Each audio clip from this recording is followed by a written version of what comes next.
where's Mike? Is he around? Wes? Are you there? Listen, we should do, I was born in Liverpool, down by the docks. My religion was Catholic, education hard knocks, and stealing from lorries we soon grew in debt. And under all the coats each night we said, here we go, in my Liverpool home, oh yeah, in my Liverpool home, we speak with an accent exceedingly rare. We don't understand you exceedingly rare, and if you want a cathedral, we've got one to spare. In my Liverpool home. You want all the rest of it? That was Rolf Harris and Mike McCartney, along with many others, singing In My Liverpool Home. Rolf was in Liverpool to officially open the exhibition at the Cornerstone Gallery called Curwen at 50, a show of many artists' work who are part of the Curwen studio. Rolf goes on to explain how he got involved with the Curwen studios, and later on we get to talk to him some more about his early influences. I first got involved with the Curwen in a strange way. No, I was doing a program, Rolf on Art, for the BBC, and they wanted to do a Toulouse-Lautrec type lithograph, and they were steered towards the people who were best at lithographs. And so we turned up at Chilford Hall in Cambridgeshire at the Curwen Studios. And we got there and I met Stanley Joseph, and he said, "You don't remember me, do you?" And I went, no. He said, "In the late 50s, I came to you to see if you'd like to get involved in doing a series of lithographs. And you said you didn't understand about lithographs, and you had no idea how to do them, and you couldn't see any way of, you didn't know about them and didn't really feel that you could contribute anything, and it just fell away from there. But now here you are doing one, and I'm thrilled to bits to welcome you." And I remembered the whole thing from him because at the time he was trying to get me to do it. Do you remember Keith Michelle, who took the part of Henry VIII in all those wonderful films for the BBC? Remember Keith? He did a series of lithographs for the Curwen at that time, and I remember Stanley showing me Keith's lithographs and saying, "You could do something similar to this," and I couldn't see any way of doing it. Anyway, suddenly, there we were doing our impression of the Toulouse-Lautrec lithograph of Aristide Bruant. Remember that entertainer with a big black hat, a red scarf and a huge dark overcoat, and he did those wonderful lithographs of him. So we did one like that, but with my face superimposed in it. And we had Rolf on Art, and on the left it had "Connaissez-vous what it is yet?" which I thought was very funny at the time. And then some French student said, "You've got the wrong verb there, it should be connaissez-vous, it should be..." I could have killed him. But we did the lithograph. There were a bunch of young students there, 3 of them, who did a lot of the work, and we did it together and made a wonderful TV program. And while I was learning the process of doing that, I remembered a thing that I'd collected from some office somewhere. I'd been in this office, and I don't know if any of you remember cyclostyling. Do you remember cyclostyling? A method of reproducing things.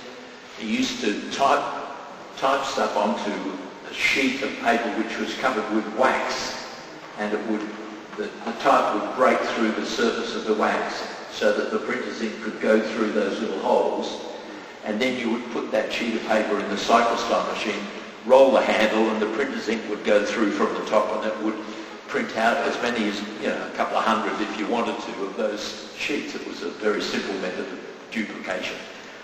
And I got there, and there was this incredible image on the desk, all in black and white, with some typed words written across the middle of it. But it was a total shambles, and I said, "What's that?" And the guy said, "Oh, the cyclostyle machine bloody went wrong, and it all screwed up, and that came out the other end of it. And I said, do you want it? And he said, well, we're just going to screw it up and dump it in the bin. I said, don't touch it. So I said, can I take it away? He said, yeah, sure. So I took it away, and I had it for about 15 years, I think.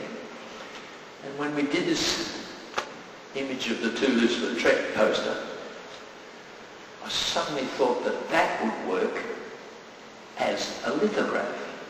If I could isolate various colours into that and have it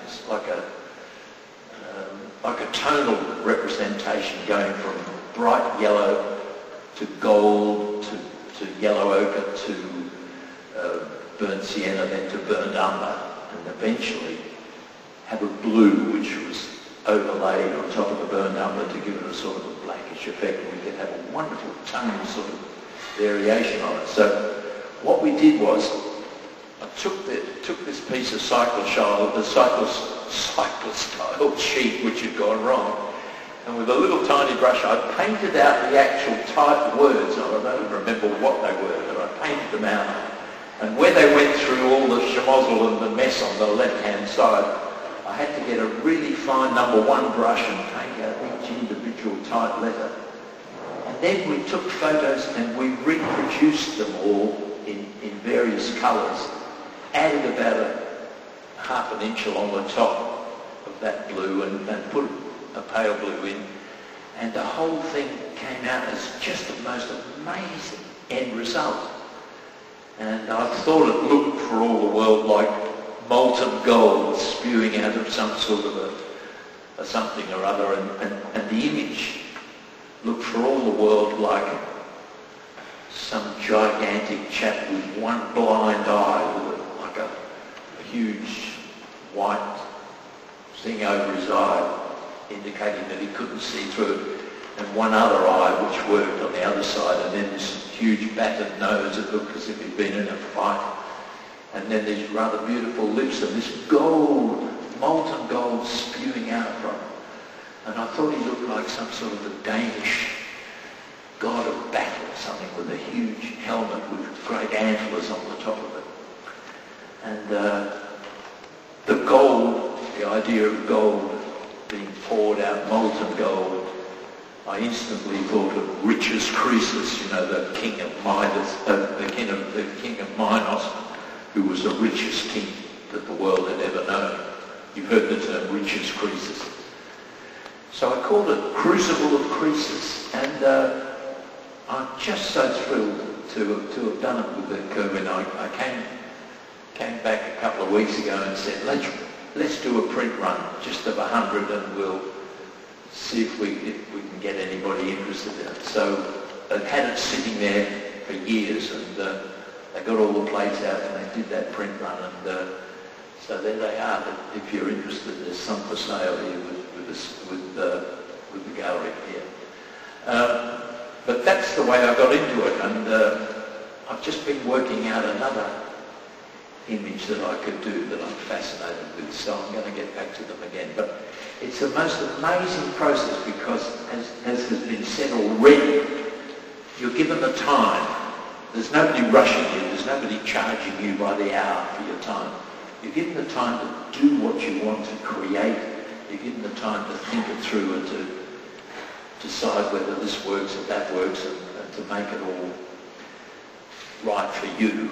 And it's done in an atmosphere of loving support from people who actually understand the artistic process and the creative process. And they're just wonderful to be involved with. And I'm so thrilled to have been asked to open this exhibition. I hope it goes on and on forever and goes around the world. And I hope it's a huge success. And thank you for all coming in such numbers to support it. I declare it open. Here we asked Rolf about his early influences from the art world. Well, I'd always loved Toulouse-Lautrec, but Van Gogh was the killer man for me. I thought his stuff was incredible, and I remember as a youngster in school, I was sort of the best artist in the school at the time, and the best, you know, the know-it-all, big-headed 11-year-old kid, as you can imagine. that everybody turned to if they wanted a drawing done or a painting done. They all came to me, and this teacher, we had a supply teacher looking after us while our regular teacher went on a long service leave. And he brought in this book of Van Gogh, which I'd never seen before, and I came out with a statement, "He can't draw." I said, "He can't draw at all." I'd seen the drawing of the boots, you know, those lovely boots. He can't draw at all. In all my, you know, big-headed knowledge as an 11-year-old, here's me laying down the law about Van Gogh. And nowadays, you know, you wish to goodness that you could do something of the quality that Van Gogh created. But yeah, I just loved Impressionist painting, and my big influence was an Australian Impressionist called Heywood Veal. He was a student of a fellow called Max Meldrum, a Scottish painter that went out there and created his own school in Australia. And Heywood Veal, Bill Veal as he was called, he took me under his wing when I went to art school, and I got lost at art school. I didn't know what I was doing there. I found out later I was doing a foundation course, but I didn't know that at the time. I thought, why am I doing etchings? Why am I doing posters? Why am I doing this, that and the other? I just want to do portraits. And they weren't teaching me any of the things I wanted to know. And then I met Bill Veal, and he was like a father figure to me. He took me under his wing as a mentor, and I learned all the stuff about Impressionist painting from him, and an approach from him that gave me the basis to tackle anything.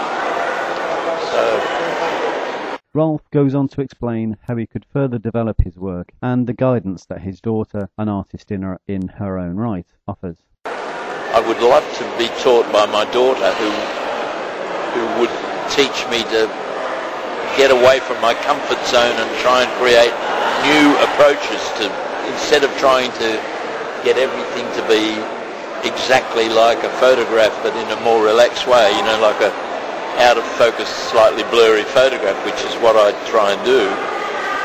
And she says, why don't you just paint for the joy of it as you used to, instead of trying to get a likeness to some image that you have there in front of you on a photograph, and why don't you just make it up out of your head? You do such wonderful cartoons.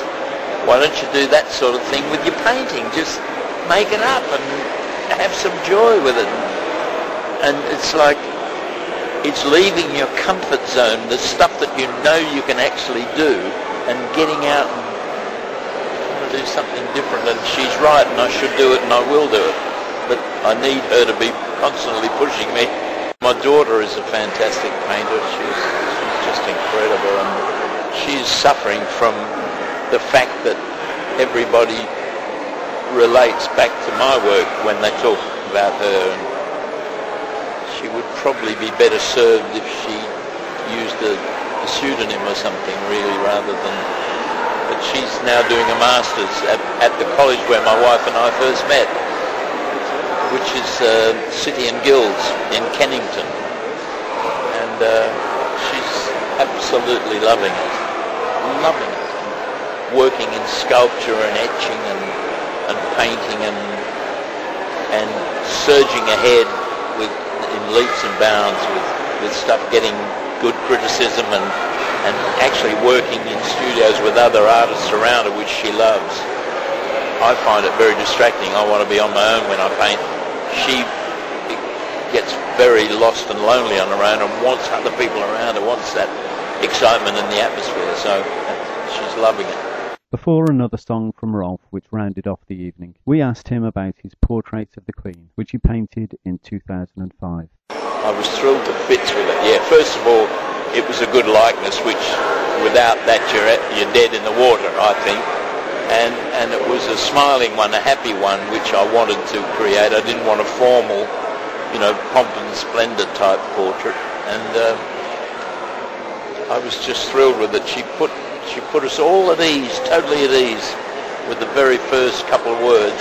She had us comfortable and relaxed, and we were able to chat away like old and dear friends. It was quite amazing, really, that she would be that open with us all. She was wonderful. Anybody here from Scotland tonight? said more or less to himself. Now this is from the Outer Hebrides. If you can imagine an island up there completely surrounded by water. What a stupid bloody thing to say. And anyway, there's this island there, and you can imagine the weather, it's all grey and clouds and the rain coming out, and the sea's constantly coming in, the pebbles on the beach. And they're so close to nature, and these people there, they believe in these sea beasties, like the Loch Ness Monster, for example. And this is a song from the Outer Hebrides, a song from antiquity. Well, it's from several years ago, I don't know. And it starts off, the Golden G came out of the sea, but he won't get me. No, he won't get me. Oh, he won't get me. The Golden G came out of the sea, but he...